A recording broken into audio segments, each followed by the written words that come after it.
Hey everybody, Kaysha here, and today I am here with my friend Jennifer Guskin, and we need your help.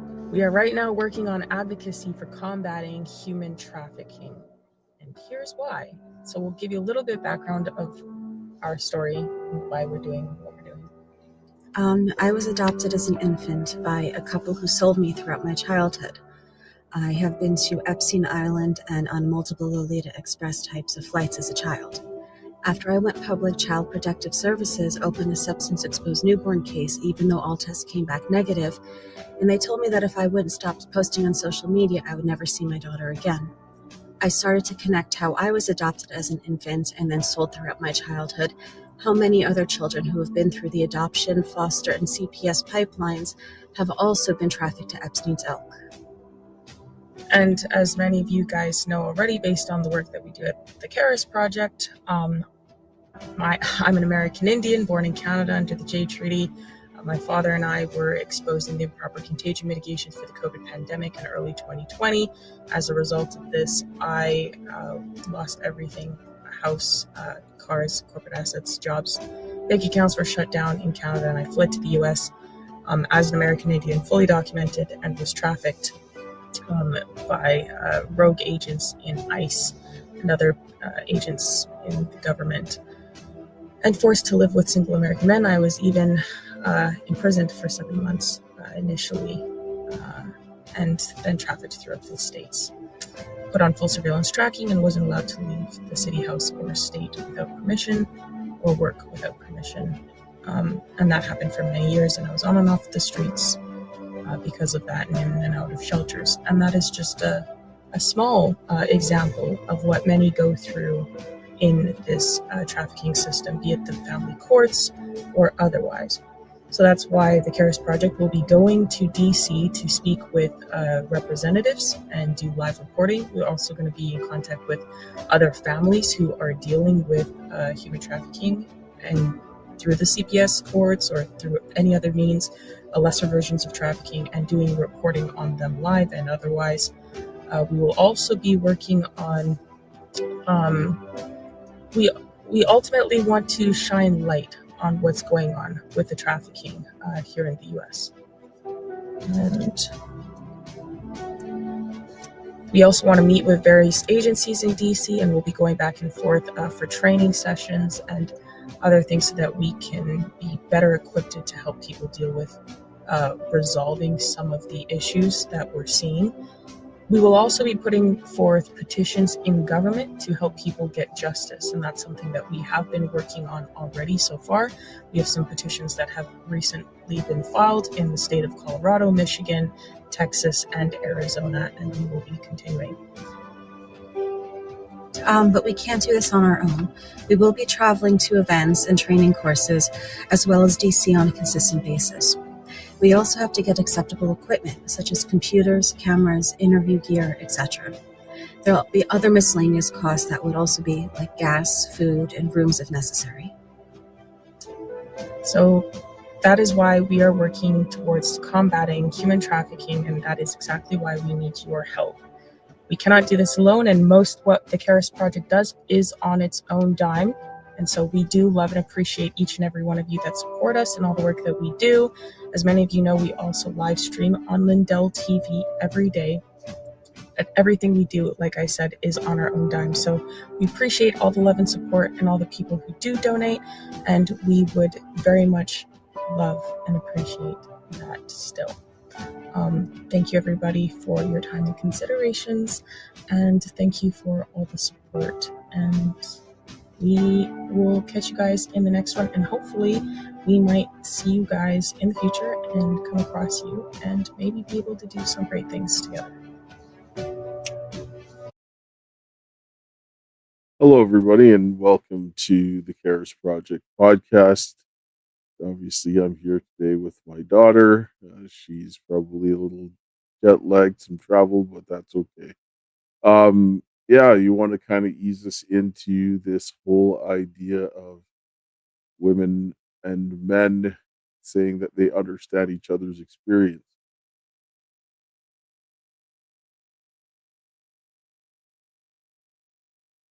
You're muted. We can't hear you. There I you was muted. Guess I like talking to myself too. Apple don't fall too far from the tree, innit? Anyway, yeah. So, hey all, what's good in the proverbial hood? Kaysha here. So, I am back from my travels in Alabama, where I was visiting Dr. Kent Hovind's Dinosaur Adventureland. I am a little bit jet lagged, don't mind me. But yeah, so men and women are totally delusional today because too many women are telling men what their exact experience is, and too many men are telling women what their exact experience is. Doesn't make sense to me because I know that I don't think like a man. I don't want to think like a man. I don't understand men. I don't know why men do the things that they do. And women who say that they do are lying.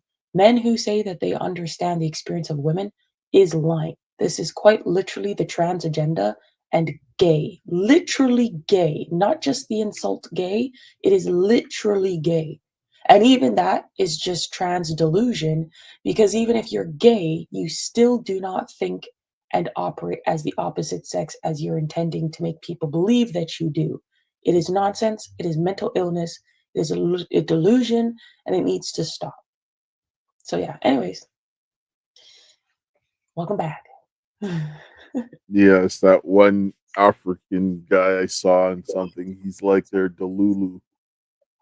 Delulu, yeah, for real. Because why? Like, why? Like that's next level grift. Like, I hate even the word grift because everyone uses it for like virtue signal, and I hate that word too. But in this context, it applies. So, anyways, we're gonna go over some clips in it.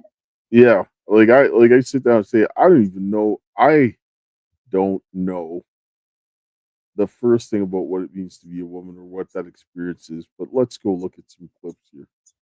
Okay, let's pull up the first one. You say that women need to be able to submit to their men. Can you explain that? What I mean by me being able to submit is not blindly because he's the man and therefore I'm submitting and I'm going to worship you because you're the man. It doesn't work that way. It works more a way that I see that you are very protective. You're a good provider. You're protective. You're smart. You're intelligent. You can make decisions without me having to kind of guide you all the way. As a result of your traits, I naturally want to submit. It's a bit like having a great manager at work. When you have a manager that comes in late, doesn't know what they're doing, is erratic, it's hard for the workforce to respect their authority. But when the manager is fantastic, you naturally submit. So the key is women submit to men that they respect. So it's important to get their respect first. And how you get their respect is having a willingness to walk away when you are being highly disrespected and not allowing them a free pass to bad behavior simply because they look fantastic or simply because they're attached to you. Their behavior is causing the attachment, not you're not just blindly attached. So when a behavior is wrong, you reduce your attachment rather than increasing it.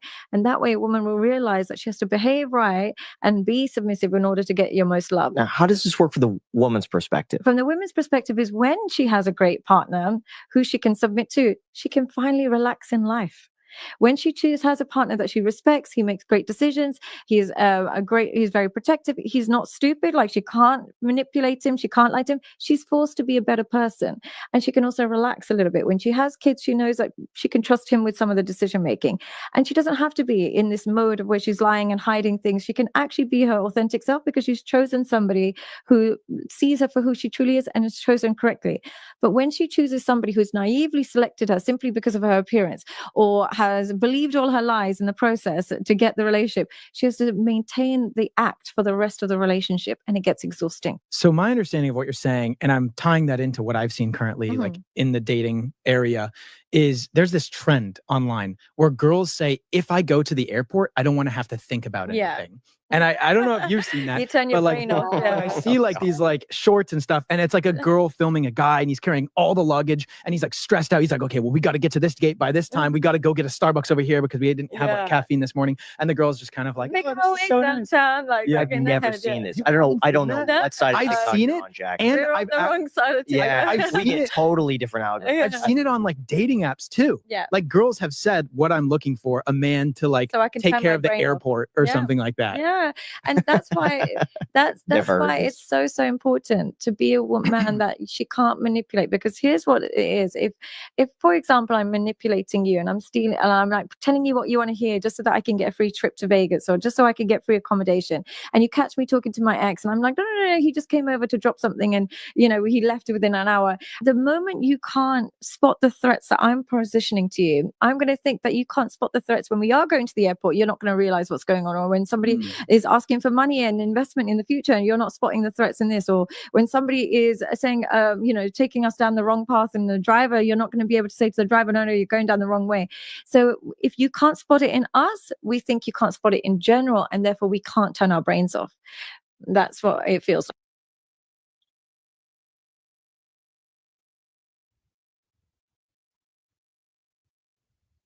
Yeah, man, I'm not gonna lie. I'm irritated listening to that. Like, I'm irritated because, quite frankly, yeah, from a female's perspective, like what she's talking about objectively on an outcome based type of thinking, yeah. Women want the guy she's gonna respect. And the problem is, and the guy who's gonna like create the circumstances for their success in ways that's meaningful to the whole, all parts being equal parts of the whole rather than pieces individualistically. That being said, what she says is not what everything she just said there is not the solution.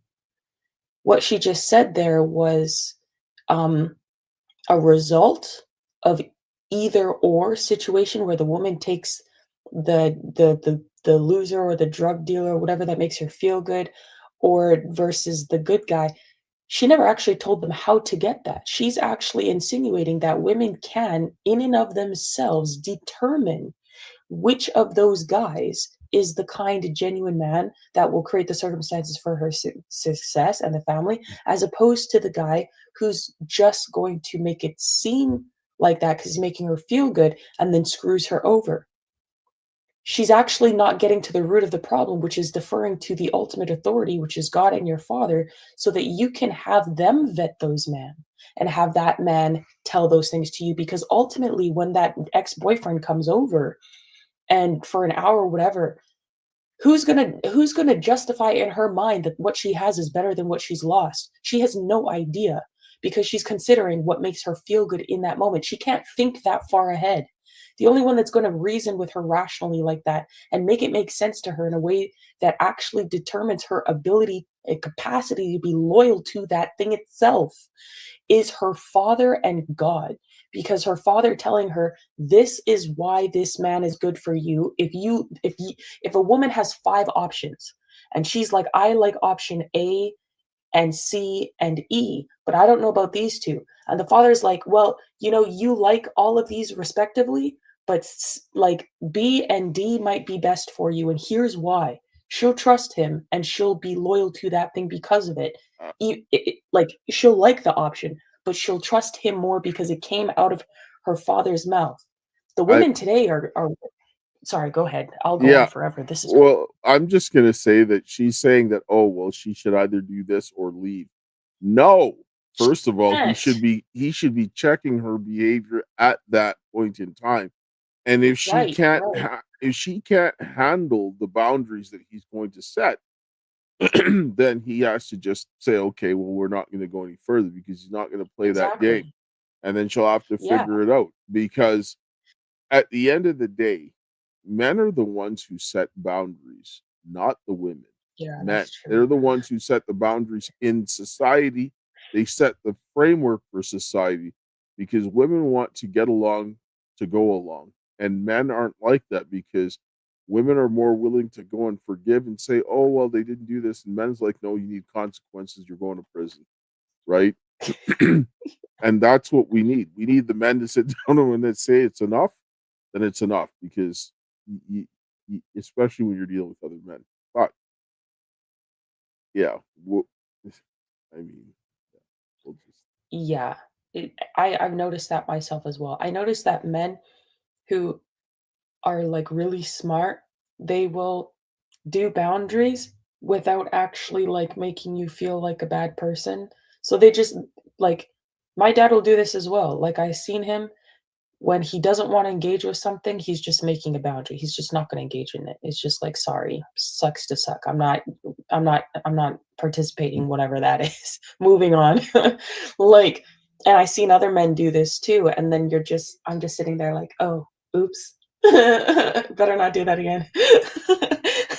My bad. And it can be something innocent. It's just like, then you just realize, okay, like, that's not the flex. This is another clip of what Willis pull up another clip of what she says here. I always say to men, you will never, ever get the same level of respect and love from a woman who's not attracted to you. Choose a woman who's attracted to you. When you try and bypass that because you want a woman above, out of your league, and you just want that, she can be out of your league as long as she's still attracted to you. Some women are just attracted to you regardless. So she has to be attracted. And how you measure how attracted she is to you is how much a physical affection she initiates. It doesn't have to be, women won't always initiate sex, but when we're attracted to a man, we constantly initiate physical contact. So how much she has to be attracted to you. Once she's attracted to you, she has to trust your judgment. How does she trust your judgment? You have intense amount of self-control. You at all areas of your life. You're controlled with your money, you're controlled with your food, you're in control with you know what your intelligence, everything. You have self-control. If you are impulsive and you are chaotic, some women will find that attractive, but they are usually also very impulsive and chaotic women. Most women want a man that they know is naturally somewhat responsible. It might sound boring in the short term, but in the long run, there is nothing more unattractive than an old teenager. What is an old teenager? A grown man who's still impulsive. So don't be that guy. It's just not attractive to a woman. Learn to control your impulses, whether that means your aggression, whether that means your anger, whether that means your sex, whether that means your food.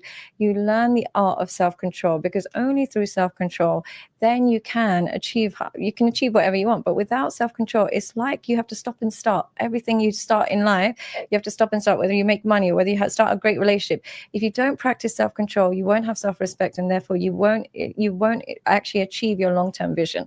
So really practice a lot of self-control. I would say that is really important for women. And, you know, the usual, obviously, charm and skills and all those things, but you live a life that you're proud of. One problem with men that, you know, not men, but it can be for a lot of people, is what's really unattractive is when a man lives a double life. There are so many men that in public, they might be very admirable, might be very successful, whatever it is, but their private life is one that is shambolic, or one that they're embarrassed of, or they're ashamed of. They might be doing things privately that they're not proud of. You need to become a man that if there was a camera following you in private, you would actually be proud of the things that you do in private. Whereas when you live a double life, the problem is you'll have to use your false self to attract a woman, and then she'll discover the real you and she'll leave. And you almost, you know, are always tiptoeing around women because you know that if she knew the real you, she wouldn't be attracted. So the key is to become a person whose private self is congruent with their public self. And as a result, you'll be more attractive. I know that's a very vague answer, but essentially we're attracted to a man that is able to look after us, and that requires responsibility. She just said to a man how to be. She just singled the word to sell to a man how to be a man. And firstly, she said, she pretty much just outlined. She said that women are attracted to, the more attracted women are to a man, the more she's going to break boundaries, because she said the more she's going to touch him physically. So the more a woman is attracted to a man, the more she's going to break his boundaries. The more I am attracted to a man, the less I want to touch him. Like, I already don't want to touch regular men. I'm a person, I will sit on the opposite end of the room away from everyone because I respect boundaries. I don't want to be around somebody. I don't want to touch somebody in their space. I don't even really like hugging people or shaking hands, but I do it for the sake of courtesy. If I like someone, if I deeply, deeply like someone and I respect them, I don't want to touch them at all. I want to respect their boundaries. I don't want to make them even think that I'm trying to put them in a compromising position, because I don't want to cause them to falter in their faith. I don't want them to fall into sin, into lust, or to, bad things. I don't want to be the cause for them to stumble that way. And then I don't want them to look at me as the avenue of the cause to sin. I wouldn't feel good with that on my conscience. And if I created the avenue for that, I would break up with the person, because now I would calculate down the line how the effects of what I just done, and then I would just break up with them. I'd be like, you know what, I'm sorry. Like, matter of fact, I clearly can't control myself in this situation, or I've caused you to fall, and I can't respect this situation anymore. And that's just what it is, because I've already seen what it's going to be. I don't have self-control in the situation, neither do you. This isn't good for either of us. And people have their mistakes, they fall or whatever, but what she's outlining is a deliberate tendency, the deliberate behavior to do this, a propensity to do this out of, and masking it as feelings. No, that is a height of disrespect, and that is fatherless behavior. Because no, nah, man, nah, man, I don't even know what to say. Like, nah, man. Women need boundaries. Women 100% need boundaries, and fathers are not teaching their daughters how to have boundaries. This is insane. This is insane. But she's telling the man on what he needs to do on his part. Also, when I was listening to her, I was like, you're not making any sense to me. None whatsoever. What I heard was like, my ears started to bleed. And she can sit down and say from her perspective as a woman, but telling the man what he needs to do, like, she doesn't understand what a responsible man is. It's saying that you're going to be the same at home as you are at the women are notorious for not doing this as well. Like, what they go out in to the next level, like with the makeup and everything, doing themselves up in a certain way, and then they're different that way, and then they're different attitude. Obviously, she's wearing a full face of makeup. This is obviously, you don't want to have Dr. Jekyll and Mr. Hyde. Nobody is sitting down and saying that you want to have that, right? You want to have some kind of consistency. But some of the things, like the things that she's saying, is like, yes, those are the things that the women can see, but they're not what the things that the women can't see. She can't explain that. She's giving a very simplified response on something that is more complicated to a man. Complex. Because she has no idea of what the men have to do that. She doesn't. She can sit down and say this and say, from my perspective, this is what we think we want. But you guys have to figure it out on how you got to do that. Yeah, and then on top of it, saying that women are only, a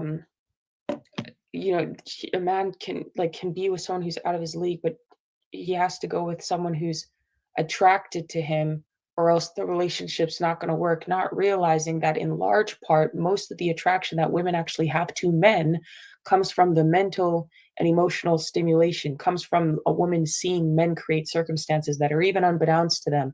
And a lot of that drives their emotional and mental connection, their attraction. Even the visual attraction comes from that, which is why women have so many ugly friends, and they'll lie bold face and say, oh, my friend is so beautiful, because women see things through emotion. And it happens with men as well, which is why the things that they sell to them on TV, like the men are so emotional, because that's what the words and the emotion feed the women. And you just, like, it's not that you saying you can't be attracted physically to the person, but what she outlined there was simply not.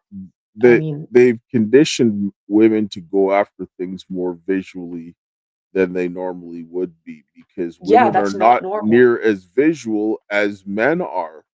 But you're looking at but they're selling women to be visual like men. But that's what gets them on the track of what she was talking about before, where women get to the point where the more that she likes you, the more she's going to put her hands on you and touch you. No, man. No, because that means you're no longer, women are becoming the predator and men are becoming the prey.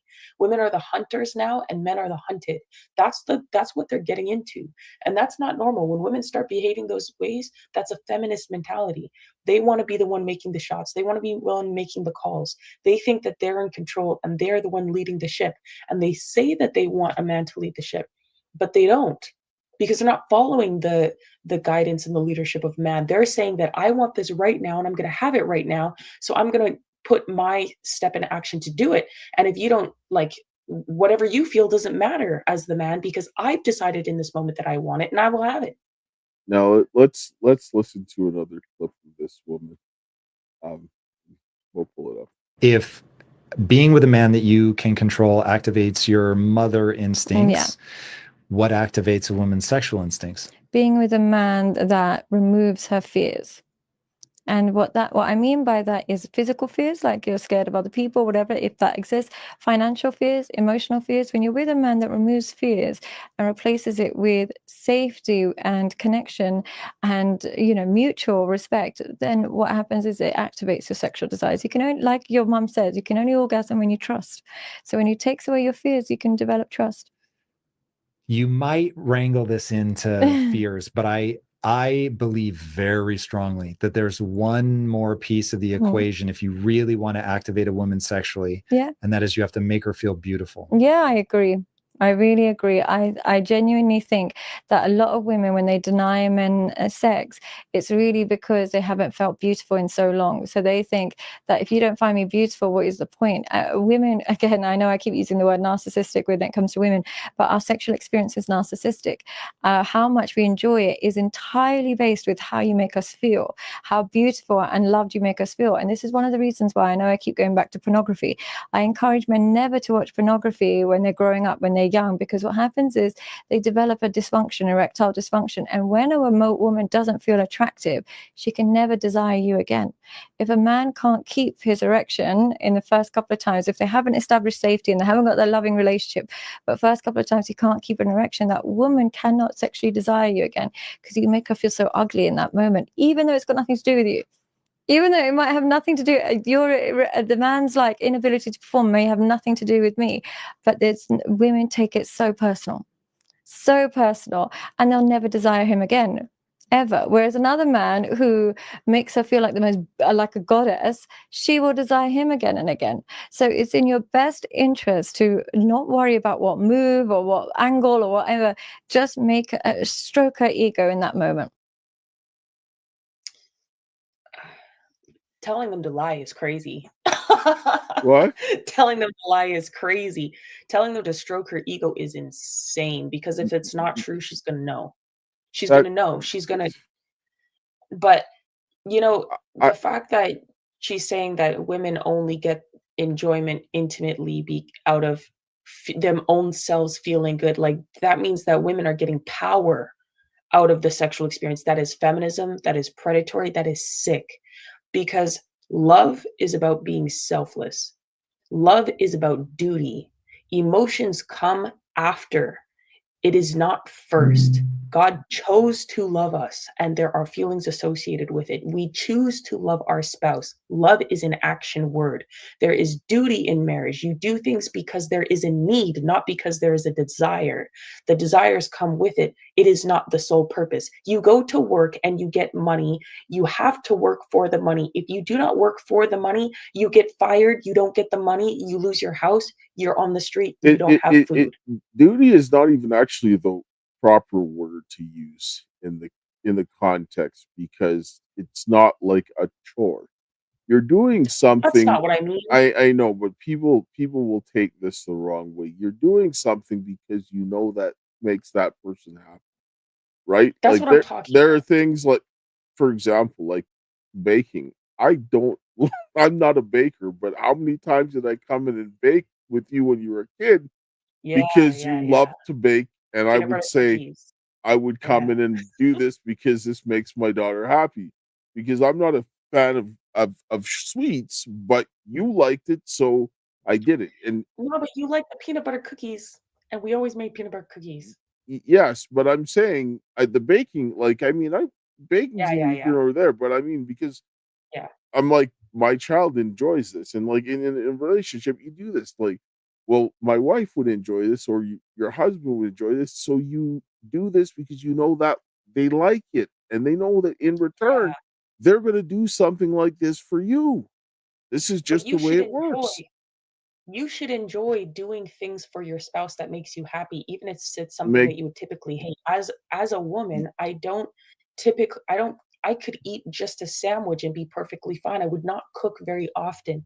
But if I have a man that I love and care about or respect, I will get enjoyment out of making a whole course meal, like baking things like desserts and, smoothies, whatever, because I want to see him enjoy it. That will make me happy, seeing him enjoy that after a long day. Why are people like, I only get enjoyment from you? Is that person your own personal sex toy? Like, that's weird. That's weird. What I'm going to say before we go to a commercial break is that she's saying this and saying that women are somewhat narcissistic in this.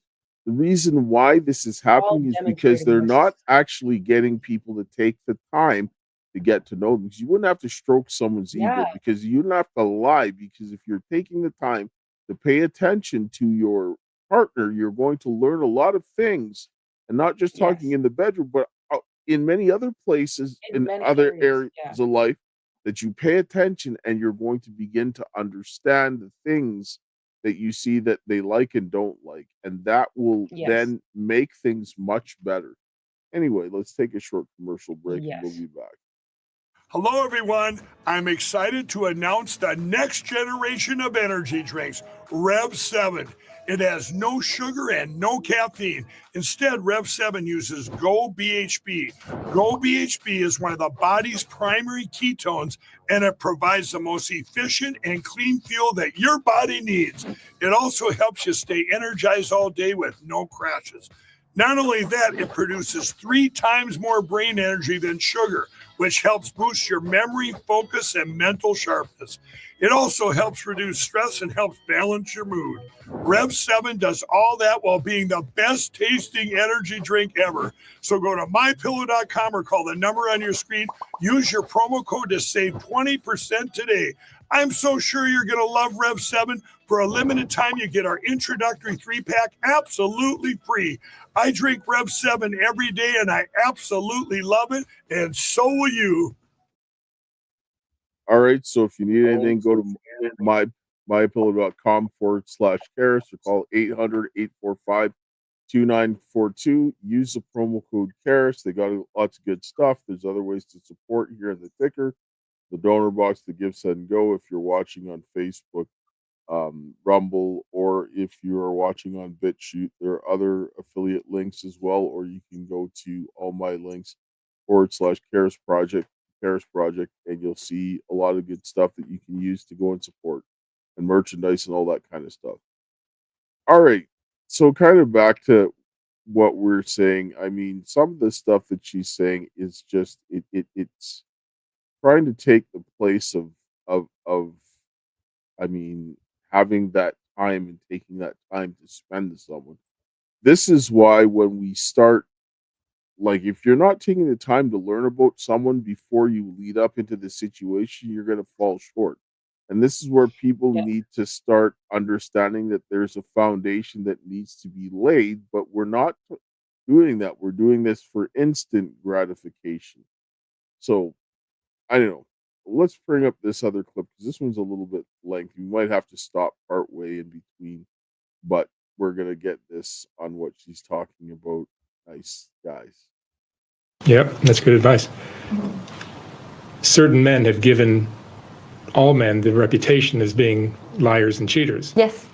But in reality, I think I've heard you say that women are typically more guilty of this than men. I would say women are by far more guilty of this, and I can't believe that we've kind of created this culture where we just believe that men are, the liars and the cheaters. And I find it so fascinating that I'll have clients where the woman is literally cheating on her husband, and she'll say men are trash.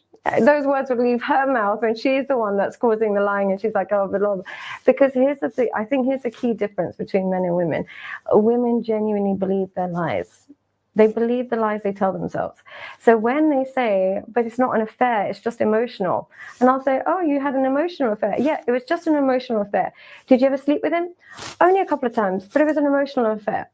They use that word emotional affair. If I could give one piece of advice to men, if you've ever heard the word emotional affair, she's been having plenty of sex. Plenty. and then some.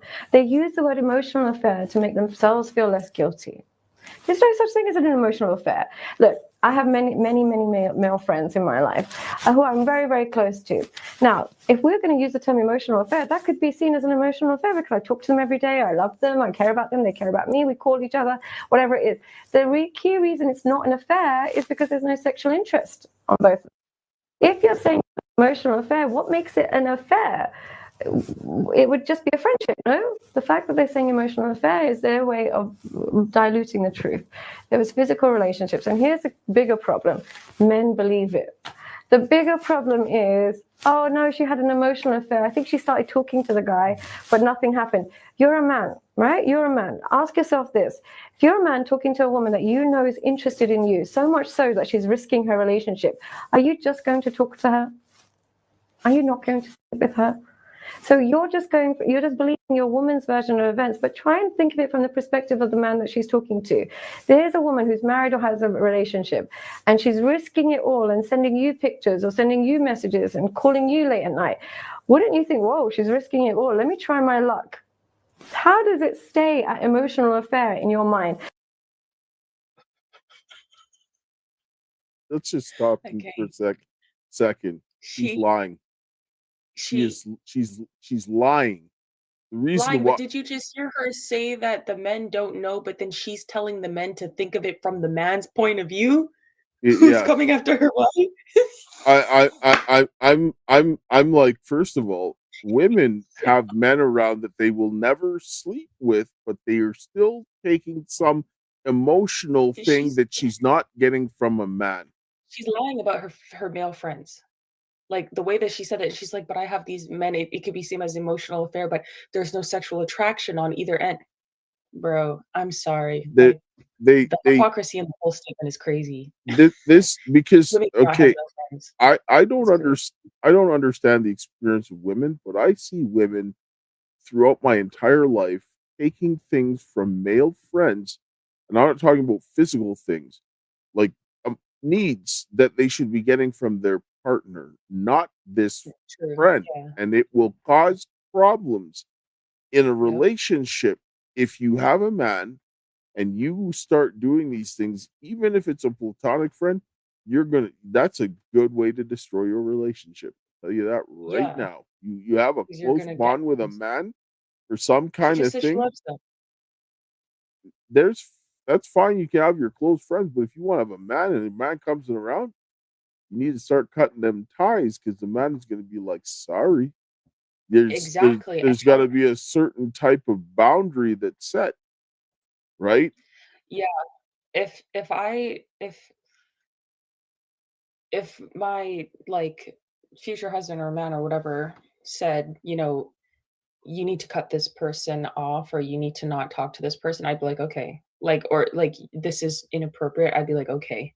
Because why do women think, why are women delusional? That the fact that she's made that statement shows that she doesn't understand the difference between the mind of a man and a woman. The fact that she's instructing the man on how to view the actions of the other man as a man's point of view tells that she actually does have the feminist mentality where she thinks that they're on the same playing field mentally. That's off base. That's way off base. And then the fact that she thinks that she can have platonic male friends that are not actually just leaving her for break for in case of emergencies or like playing the long game. It's like, bro, what are you doing? What are you doing? You can't have a successful, and then she says she calls them all the time and talks to them like she loves them. Nah, I don't have a single male friend where I'm like, I love them. If I feel like I love you, it's because I want to marry you. I don't want to be your friend as a female and say that I love you. I'm sorry. I love you in Christ. Outside of that, nah, I'm not going to fix my mouth to say that. That's crazy. That's crazy. What do I love you for? Marry me. No. Yes, let's go and finish watching this clip. Now, maybe there's times there are emotional affairs because, you know, they live in a different country or this and that happens. But there seems to be a get out of jail card with the word emotional affair because men seem to think if it's just an emotional affair, it's okay. But it's usually they're telling themselves this lie. It's not true. Yeah, emotional affair means physical affair, but if my husband comes to me and says, Sabi, I'm having an emotional affair, I'll go, shut the fuck up, you're sleeping with this girl. And I'm going to DNA test everything before, because I'm smart enough to know there's no such thing as an emotional affair. But if I tell a man that, for some reason he wants to believe that it was just an emotional affair because it protects his ego, I would honestly say, wake up. Interesting. What do men misunderstand about how women operate? They genuinely, well, some, like I said, naive, they're naive. But here's what the main thing is. They think women don't care about attraction. This is the fundamental mistake men make. They think women don't need to be attracted, and we do. I'm not saying you need to be super handsome, but we have to be attracted to you. Whatever that is. Some women are attracted to dad bods. Some women are attracted to short men. Some women are attracted to any race, any color, any size. But they have to have attraction for her to respect you and have a fear of losing you. Without this attraction, she has no fear of losing you. Zero. Attraction is fundamental for women. And what happens in this day and age, or this kind of culture, is back in the day, I'm not saying it was as essential. I would imagine in my parents' generation, particularly in Pakistan where I'm from, attraction was not relevant. It was not relevant. You can be happily married and so on and so forth. In this day and age where there are so many channels to meet men that you are attracted to and make you feel more attractive. When you have a man that you're attracted to giving you attention, as a woman, you feel more desirable compared to a man that you're not attracted to. Like, for example, I might be waiting at the bus stop and if it's a really handsome man comes up to me and asks me for my number, I'll say, I'm really sorry I'm taken, but thank you so much, have a great day. Now, if a crackhead comes and says that, I'll say, shut the fuck, get away from me. Attraction is the fundamental difference, is how I'm treating them. So when men, I think what they get wrong is they think they can buy attraction. They think if I treat her well, if I give her this lifestyle, if I show her safety, if I can do this, if I can do this, I can do this, she'll love me deeply. Unfortunately, attraction is similar to friendship. You can't buy it. You cannot buy it, and you can't bypass it. So I think the fundamental mistake men make is they think attraction is something you can compensate. And I know I've said before in interviews that you can make up for looks by being funny and charming. I agree, but the key, I'm still sticking to that. What I'm saying is she has to be attracted to you. It could be your sense of humor. She has to find you physically attractive. If she doesn't find you attractive, there's nothing you can do. If she just doesn't do it. I need to explain that a bit better, because I've said in previous podcasts that you can compensate it through money or through charm. What I mean by that is she still has an underlying attraction. You can find a really funny man attractive. You can find a really charming man attractive. He might not be physically, but you can find him that. But if you haven't sparked that attraction in her, you won't get the respect out of him. There's so much we don't understand about relationships, isn't there? And it's so hard for men as well. I had a client the other day, and I was trying to explain to him, he made this mistake where he grew up watching a lot of rom-coms. So he would do this thing where he would write letters to girls and poems to girls, and he would treat them very well. And I just said, unfortunately, we are not attracted to them. Because even though it seems really nice and caring or whatever it is, it's still a feminine method of expressing love. And we're looking for the masculine method. We would rather be with the guy that we say, our anniversary is coming up Wednesday, don't forget, than the guy that writes us poems before he goes to bed. Because one leans into masculinity, the other leans into femininity. So the things that we complain about, oh, he didn't remember, it's coming up next week, or he's never written me a birthday card. The things that we complain about is actually the things that make men men. So it's very hard to decipher us.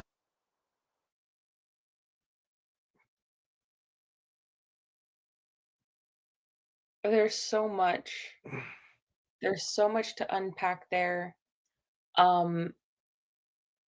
She said so much. Being attracted to a man has nothing to. A woman has to be attracted to a man to be with him, yes. The way in which that happens, though, depends on the mentality of the woman, and the fact that she said that if a crackhead approached her, I've been homeless on the street, and crackheads have approached me. Sketchy people have approached me, and I've kept my respect. A good woman, a Proverbs 31 woman, a humble woman, is going to treat everyone with respect, not because they deserve it, but because that is what God asks her to do. That shows who she is. And she also understands that she doesn't know the potential of the person sitting in front of them, and her best chance of leaving that situation safely, effectively, and efficiently is through respect. Because the moment you pop off with, shut the F up, blah, blah, who are you? Whoa, why does it jump to that? Just because that person, that means if you think like that, you're telling me you're going to treat the person who's attractive to you better than the crackhead, and you're going to talk to them nicely because they look good. Whole time, the person who looks good could be coming to actually kill you, and the crackhead could actually be coming to give you a good word, could do something of a blessing to you. That is a sick mentality. That's a fatherless behavior mentality and a feminist one, because yes, I'm sorry. If I saw That's somebody bad. that, because somebody that they found unattractive gave them the attention and they told them to I would not deal with that screw off, person. I would be like, you know what? I'm sorry, but we're done. Right? Like, I'm Exactly. sorry, but I don't want. I like. Listen, you don't have to be happy that that person is, but you don't have to treat them like scum because you Literally. don't like them. You can sit down and say, "I'm sorry, And but then I'm not into you." Right? Yes, sorry. That's really it. That right there, I'm just like, no, absolutely not, because Yeah. that's how women get themselves in trouble. That's Yeah, how they get that's themselves how into we, trouble, yes, because they think that yes. just because they're not attractive that they can just slice and dice them, and then they do it to the wrong Nope. man that's unstable, and then they get a consequence because they think that, well, Mhm. if you're just not that person, you don't know who you're dealing with. It's always better to be respectful when you tell people you're not interested, unless And the obviously fact they're doing something wrong, really wrong. and the fact that she said she would cuss her husband out like that. I've been cheated on by my ex, and I didn't even speak to them like that. I was like, "Oh, true? Really? Why?" And then when I saw that, the behavior just persisted or whatever, I was like, "Okay, well, it is what it is. On with my business, on with my life." Like, try to fix it, work it out, whatever. But that type of instantly with the cuss, like, she doesn't have respect for men, and then on top of it, she thinks she's better than men.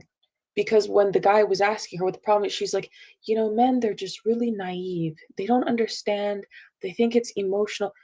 She's really condescending in the way that she's talking about this. And this is actually kind of sick to me. Like, this is weird to me because talk she doesn't talk like men are the authority, that they actually have the capability, the capacity, and the vigor. She talks about them like they're naive, they're easy to manipulate, they're weak, they're lowly. And the fact that she talks like she will talk to them, oh, if you don't look good to me, if you don't have this outward thing, I'm not going to treat you with any basic human dignity or respect. What she does, and I don't know what kind of men she's dealing with because they're stupid. Me I'll tell neither. you right I now, never because if a woman is going to take the time to build an emotional bond with someone, you're going out the door. You're done. If you're going to go ahead and start building a foundation with someone, even if you're not having sex with them, you're done, because you're taking away from something that you should be doing here with me, but you're going off and doing it with someone else, saying that you're getting ready to prepare a foundation for someone, and so forth. This is not like you went and got blacked out drunk and woke up and you're like, ooh, geez, that was bad. Right. And even still, that's bad. But I mean, you went ahead and you were premeditating having this foundation. Yes. Whether you slept with him or not, it doesn't matter, because you're deliberately going out and tearing down what you're having, by extension, by going out and building a bond with someone else. And, yes, participating in that. And so that's what I was going to say, because like, she said that you have to be attractive. If you're attractive, then the woman has to fear losing you, and it's your attraction that fears losing you. The amount of men that I have in my DMs, and have been having in my DMs for the longest time, some of them are objectively very attractive, perfect bodies, whatever. none of it moves me. None of it sways me. I'm not attracted to any of it. I see it and I avoid it like the plague. I don't even engage with it. I'm just like, it just makes me really like the ick if you really want to go there. The only man that I'm afraid to lose is the man that I can see actually respects me, is kind, is a gentleman, is caring, like helps create the circumstances for my success, like mentally, spiritually, emotionally, like physically, all these things, like they make me a better person just by me interacting with that person.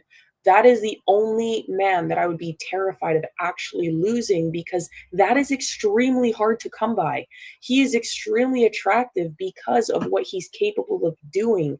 When women, what you're saying doesn't even make sense, because a woman will always think someone is objectively more attractive than the next person. You will always, the brain, the eyes can see. The eyes are meant to see. So you will always see somebody who's objectively attractive or objectively more attractive than the other person. It is extremely, extremely, extremely hard to find someone who's more capable to create the circumstances for your success individually and the family as a whole than what you have, if you know and see the value of what you have. And when you take the time to build that bond with somebody, you are not going anywhere else, because it's rare to find that to begin with. This is where she's lying. But this is where when this ends up saying is that the nice guys are not getting anywhere, and they think that they don't distinguish between nice and kind. They don't. And kind. Yeah. And they think that just because somebody's kind and thoughtful that they can walk all over them. Women think this all the time. And then they find out. They find out, because then they sit down and see the man that just says, okay, that's enough.